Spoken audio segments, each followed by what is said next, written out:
নমস্কার, আপনারা দেখছেন নিউজ 7 দিন বাংলা, আর আমি সঙ্গে আছি অনুপ্রক্ষিত। আজ চতুর্থ দফার নির্বাচন শেষ হলো। বেশ কয়েক জায়গায় গণ্ডগোলের খবর এসছে।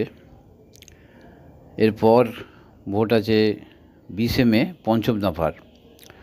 এই পঞ্চম দফার ভোটে উলবেড়িয়াতেও ভোট হবে।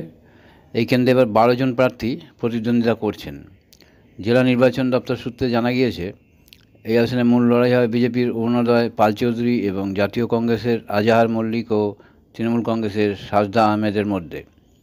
এছাড়া রয়েছেন বহুজন সমাজ পার্টির বিমালেশ কুমার হেলা, ভারতীয় ন্যায় অধিকার রক্ষা পার্টির অমল কুমার দেয়াটি, এসইউসির নিখিল বেরা, আইএসএফের মফিকুল ইসলাম, ইন্ডিয়ান ইউনিটি সেন্টারের রামপ্রসাদ ঘোড়াই প্রতিদ্বন্দ্বিতা করছেন। এর পাশাপাশি অমল কুমার বর্মন, অরিত কারক, রমেশ খাঁড়া ও শেখ সুপিয়ার মতো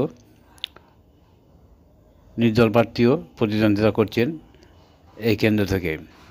প্রতিবেদন নিউজ 7 দিন বাংলা।